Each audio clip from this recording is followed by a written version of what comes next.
on radio, political platform.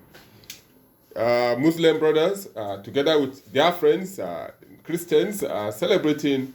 They've been celebrating since yesterday across the country with their counterparts around the world. The Salah celebration. We see the mood, despite harsh economic climate. There is no denying the fact that the climate is harsh. Nigerians still find way to celebrate. They still find way to share the little they have with their neighbors and family, smiling while eating the Salah meat. And we hope that the promises of the president yesterday after the prayers in Lagos, that Nigerians must join hands to ensure Nigeria, the renewed hope that he promised during the elections is achieved. We hope that he will keep to his words. We hope the reforms that he plans to bring in, starting with the fuel subsidy removal, we hope that it will really bring or introduce or start up the renewed hope that he meant during the campaigns. However, we hear that some persons are saying that he mentioned in France that the first subsidy removal was not in his original speech, that it was an ad lib or something. But however, the subsidy has been removed, and Nigerians are paying 537, 540, and thereabout across the country.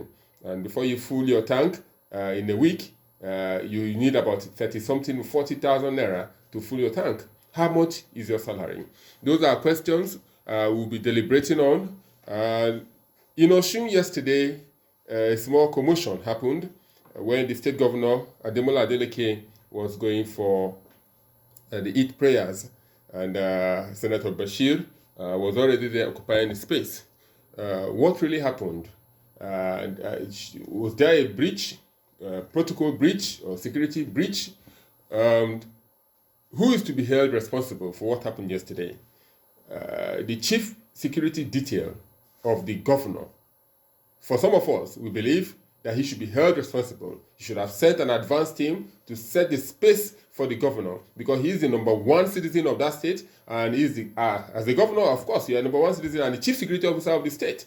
And also the chief, the head of protocol, should be held responsible, because you are supposed to provide enough protocol to pave way for the governor of the state to come and sit. You cannot tell me that when the president arrived from France and when he was going to the Eid ground, there were commotion. There are some senators or some leaders of the party that want to come and claim with the portion or the space allotted to the governor. Ehizode Momo is on a program, and this is, some people say that assassination attempt yesterday on the life of the governor of Osun State. Good morning, Bulo Samuel. Good morning, listener. Well, let's begin from Osun State, since that's the question you've thrown. First and foremost, also wish brothers who are celebrating a happy celebration, and we should ultimately look at the reason for the celebration, which is about sacrifice, love for one another and the nation. And if you bring this to what happened in Osun State, one would wonder why that incident happened at all. But when we say it was an assassination attempt, well, for me, that's a government statement. I don't know why that was said, because I don't have the nitty-gritty or why that, but I think it should ordinarily come from security agencies. They should be able to tell us if indeed what happened was an assassination attempt, because from the visuals that we saw, the security agents were in control. All that they needed to do was to clear the way for the governor to actually leave. But that incident could have been avoided. The incident could have been avoided at Bulo, and that's what you have rightly captured it. In a state, you are the number one citizen. I mean, in fact, the planning, it starts from the planning. Was the governor meant to go to the Eid ground? That's where it starts from. And it will start on the day of if I'm going to church tomorrow at Bulo, even if I'm on duty on Saturday, I know I'm going to church already from Saturday. If I will go on Sunday, even if I'm working, I already know that, okay, I'm planning to go to church, so I need to go to the office first, maybe do one or two things, join the service for 1 or 2 hours, and then go. So the officers and the officials who are supposed to be the advanced party are the ones that will hold responsible. That's you can't really take it away. Once that, in fact, we cover events as journalists. When the president, the vice president, or a big man is coming, you see an advance party. They're already checking the seats. There's the anti-bomb official, around where he will stay. In fact, you don't even go to that area. But let me, here's the moment. Even when we hold the security details and the protocol responsible in one hand, the senator has a fault in his own. To him, he's in his right. He's a senator of the Federal Republic of Nigeria, and he has the right to sit in the top high table, or whatever you call it, the front row, and without any investigation where the governor of the state should sit, he went straight and sat on a provided position, and that is what has left us where we are. His Momo. We have this personality clash all the times, and we don't remember that we have people that are looking up to us. We have persons that are like disciples to us, that they want to follow our footsteps. What the senator has done, if you listen to some analysis, is gross indiscipline or gross disrespect for the governor of the state. You should have waited. You should have stayed somewhere. What do we go out every day? I'm doing a program we call it executive diploma in diplomacy and protocol. And what do you do there? How these persons that are our leaders, have they read through? They don't know what diplomacy is called. They don't know what protocol is. So you cannot say because you're Senator of the Federal Republic of Nigeria, you're in Abuja. So the person in the state where you were elected from shouldn't be given due. Well, even if we hold the protocol. If we hold the protocol responsible or the chief detail responsible in one hand, the senator too has a blame in this regard. From the reports we read, the senator himself mentioned that he didn't see the governor pray. So what we need to understand, Abul, is that in the state there definitely be political rivalry, and that's what has played out. Looking at who the governor being in the opposition, if you want to say, and then looking at the senator.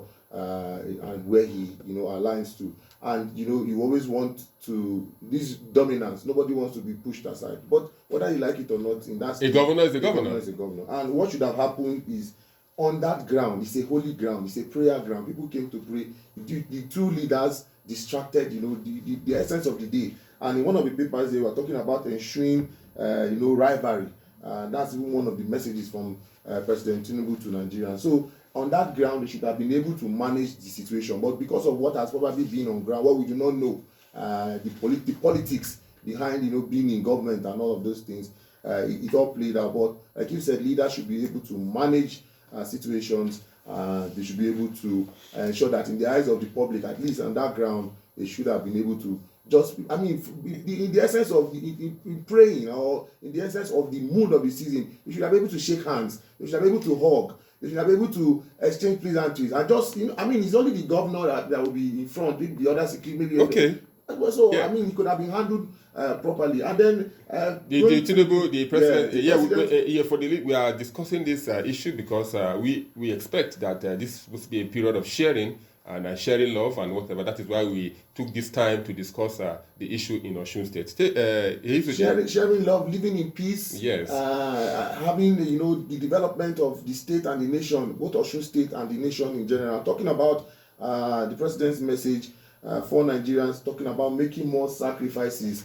Abulu, there's something that has also been you want to say trending, especially with regards to the number of the vehicles on the convoy of the president.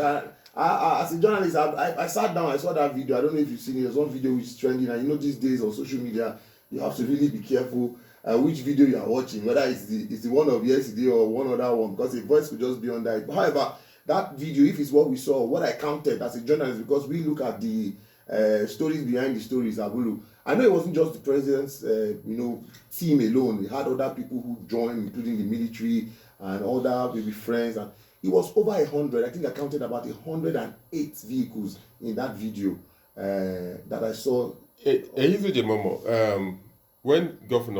When Tinubu was governor of Lagos, he used to go with Hummer Jeeps, about 5 of them, and as president, his chief of staff is the former speaker, and we all know the kind of person Gbajabiamila is. He likes having people around.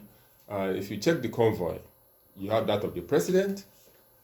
Probably, I didn't see his wife there. Good. So you have that of the speaker, former speaker. I mean to say the chief of staff. Maybe like 3 or 4 or 5 cars.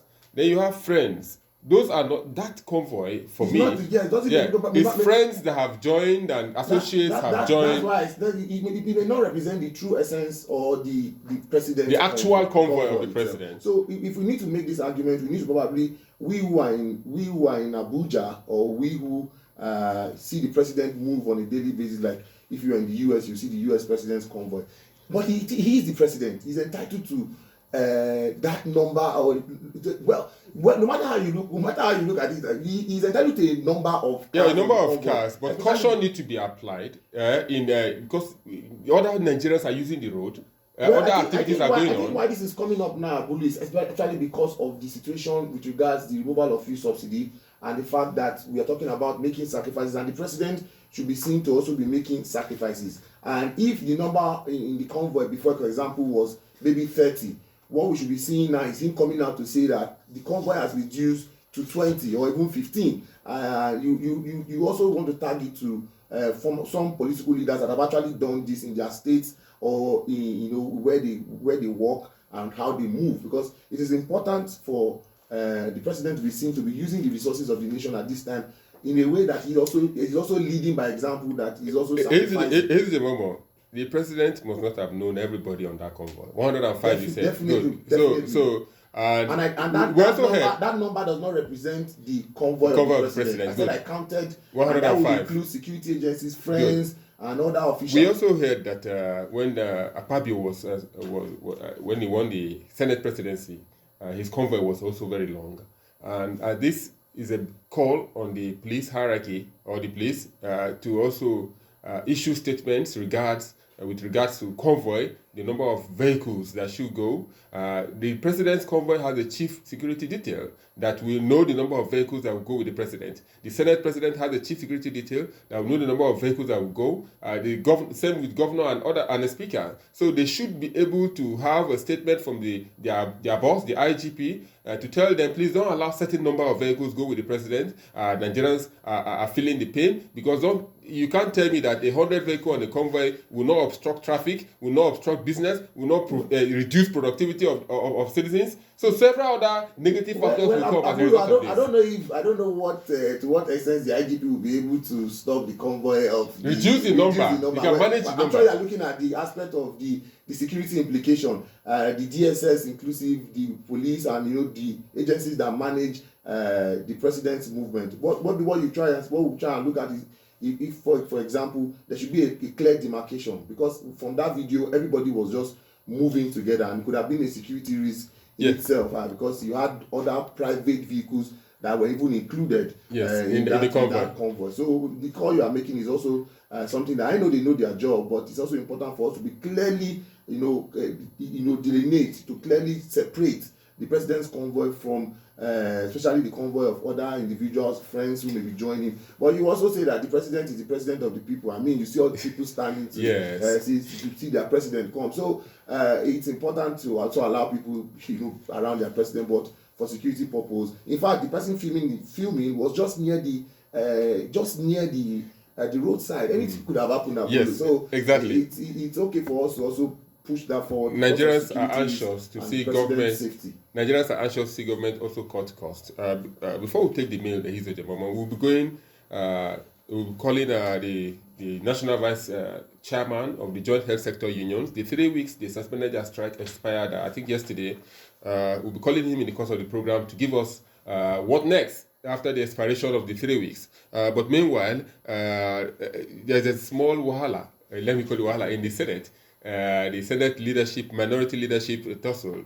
How will Tambuwal pave swift through this hurdle? You call it a small wahala. I don't think there's any small wahala. No, I'm using the word because it's a minority leadership. I say small wahala. Is the position of a minority leader that small? When we talk about the impact, that a minority leader plays, and especially with the fact that he's also on the opposition and will be playing a role that, more like check and ensuring that what the majority are doing is also in line with what the aspirations of the people, because the role of the minority is also very key in pushing forward the aspirations of Nigerians and ensuring that there are proper checks.